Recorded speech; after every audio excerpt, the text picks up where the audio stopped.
Hello, this is Professor Juergens-Kohl of San Jacinto College. This is the lecture for Chapter 10 for Business Management 1309, Project Management, and today we're going to discuss becoming an effective project manager. Today, the topics that we're going to discuss for Chapter 10 include skills for project managers, the difference between managing and leading, and then we're going to briefly talk about the homework assignments for Chapter 9.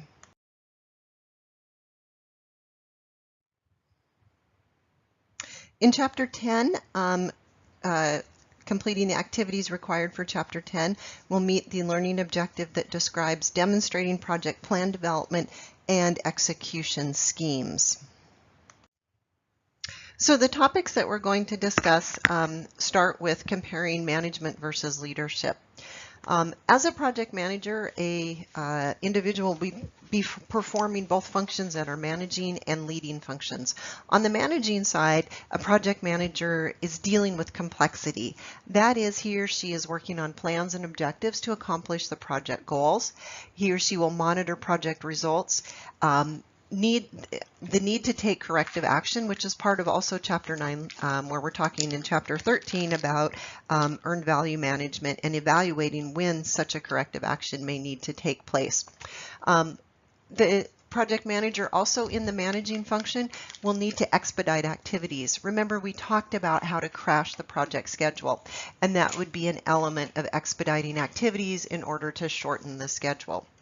Project managers also work with the project team members in order to solve technical problems, and certainly the project manager is a facilitator among team members in order to ensure that team members have a nice work environment and work with very little conflict and are able to accomplish the work that they need. So the project manager helps to facilitate teamwork.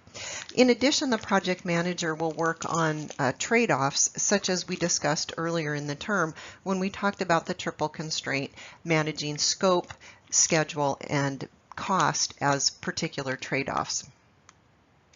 The project manager also has a function that would be leading the project team. And this is a little different than managing in that the project manager has to deal with a significant amount of change.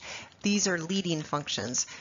Change occurs and we need to keep the project on track. And so that's a leading function of the project manager. The project manager also initiates change when there's a variance that's recognized between the performance of the project and the actual results of the project. The project manager will also provide direction and motivation to the team members. And as a leading function, the project manager also has to innovate and be adaptable and flexible to different conditions and results that are coming along as a result of the project. And finally, the project manager will integrate and work with different assigned resources. So let's talk about some definitions. First, we have a key definition that talks about stakeholders. And when we talk about stakeholders, we're talking about anyone who has a vested interest in the project. And that could be somebody that has either a positive or a negative interest in the outcome of the project, meaning they support it or they are in opposition to the project occurring. Stakeholders include the project team members, the project sponsor. It includes a project manager himself or herself. It also includes any contractors who may be doing work on the project. It includes administrative support and functional support. Certainly, functional managers are also playing a role as stakeholders because the project manager has to negotiate resources and negotiate human resources, equipment, perhaps time, perhaps facilities from functional managers. In addition, senior management or top management, such as the CEO, the vice presidents, and other executives are important to pay attention to as far as stakeholders and their influence on the potential outcomes of a project. Some ancillary and external groups that may have influence include government agencies, other organizations within the company, other external organizations, and certainly the customer has an influence on the execution of the project as well. So in section 10.3, your authors of the textbook describe the law of reciprocity, meaning that if you do something good should return to you. If you do something bad would return to you. This is sometimes referred to by the Latin phrase of quid pro quo, meaning that something for something. And then they relate this to some what they call currencies, in essence, influences that the manager may have on the project team or other elements within the project functions. The first influence would be on tasks. And in this case, the project leader, the project manager, would want to help the team establish the needs that they have for resources within the project, meaning that the project manager can facilitate meeting their equipment needs, their maybe they need new computers for the project, etc. So you want to make sure that the project manager can take care of those influences and help to influence that tasks are completed. The project manager also has an influence based on position power.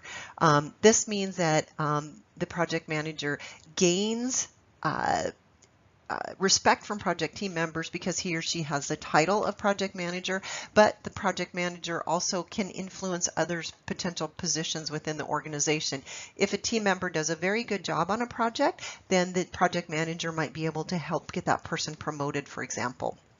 From a standpoint of inspiration and motivation, a project manager can work from the establishment of making a difference, adding meaning to the greater good, and that would be called an inspirational currency or inspirational influence that the manager has, not only on the team and other internal organizations, but also external organizations.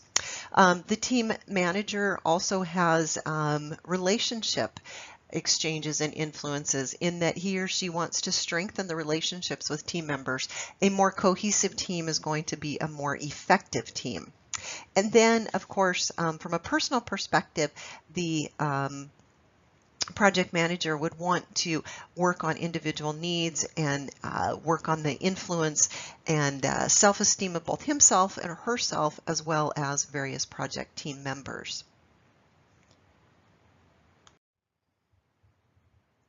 So one of the things also that's discussed in your textbook is talking about how a team leader leads by example. And so some of the typical ways that this is done is the management by walking around, meaning that if you sit in your office all the time, it's completely impossible for a project manager to know what's going on the project. So he or she has to lead by example, and management by walking around is one of those techniques in which he or she can understand what the project team members are working on. And so that's an important technique to stay connected with your project team members. Also, by leading by example are different elements. A project manager, by his or her actions, will set priorities. What he or she invests his or her time in will be demonstrated to the project team as being an important priority. The degree of urgency that the project manager illustrates can also influence project team members to work to a higher standard, to accomplish work at a certain pace. Team leaders also work as problem solvers. I've often said myself, I would never ask a team member to do something that I'm not willing to do. And that includes solving difficult and complex problems. The project manager is not an expert necessarily in the various elements of the project, and really shouldn't be, because he or she should rely on the project team members to be the experts to conduct technical work. But he or she should be available and provide techniques to help do troubleshooting and problem solving. A project manager also works in cooperation with many different individuals, and that can also influence how team members interact not only with one another, but also with external organizations. Excuse me. A team leader also establishes standards of performance, meaning that the team leader will ensure that a high level of performance standard is attained, and that allows the project objectives to occur. Finally, a project manager should display good ethics. Ethics comes from our value systems, But ethics in a project management situation might be, for example, demonstrating that there's no bias in selecting different vendors, for example, for a project. Say that there's 3 different vendors bidding on an element of the project, and one of those vendors says, "Hey, project manager, I'll take you out to an Astros game." If the project manager went to the game with that particular vendor and then later selected that vendor, even if it was for reasons that they had the best bid or the best quality work to provide, it would just look bad. And so we want to make sure that project managers establish very high ethical standards and lead by example and encourage their project team members to also demonstrate high ethical standards. Your textbook also describes qualities of an effective project manager and talks about some dichotomies that a project manager might face in section 10.7.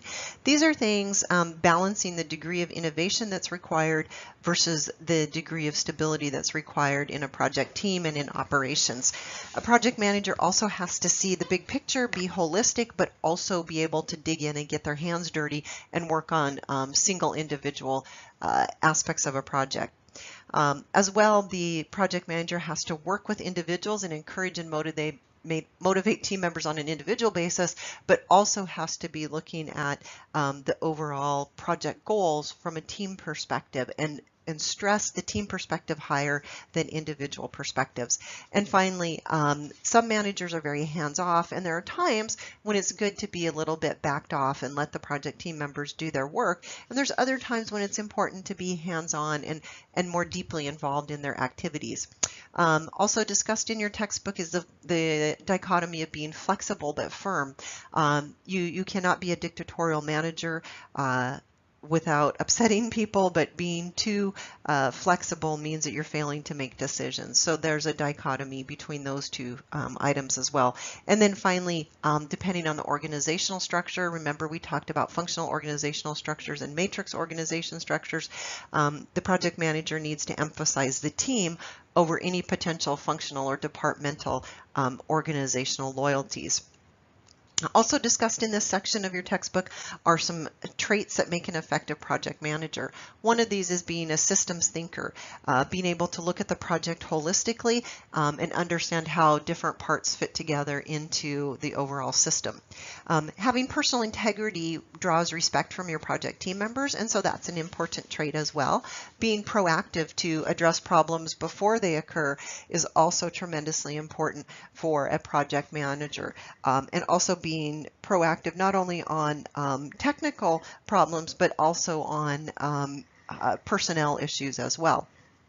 The high emotional intelligence, you'll want to take a look at the research highlight 10.2 in your textbook that talks about emotional intelligence. This is made up of elements of being self-aware, self-regulating, self-motivating, displaying a high degree of empathy, and also having a high level of social skills. A project manager also has to be an optimist and look for the good in things. A lot of times being a project manager, there's a lot of chaos and just stuff that's happening that makes it like you're a juggler with a lot of balls in the air. And the optimist can help to make sure that we're looking at the project to accomplish its goals in a way that also inspires and motivates the team members. The term skillful politician that your textbook uses, it's really more about the politics of an organization rather than how we normally think of the word politician. In addition, the project manager needs to have political skills such as negotiating, being savvy at understanding the overall business model, etc. Of course, being effective at time management is important for a project manager, and then also understanding the general business perspective and the environment in which a project is executed is an important trait to be an effective project manager as well.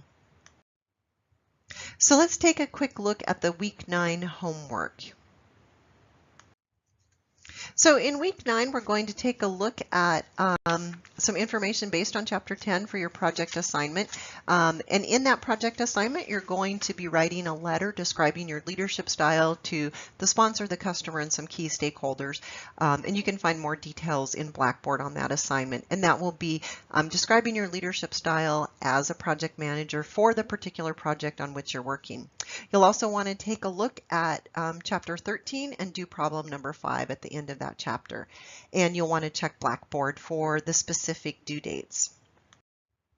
And if you have any questions, feel free to drop me an email and I will try to answer that as soon as possible.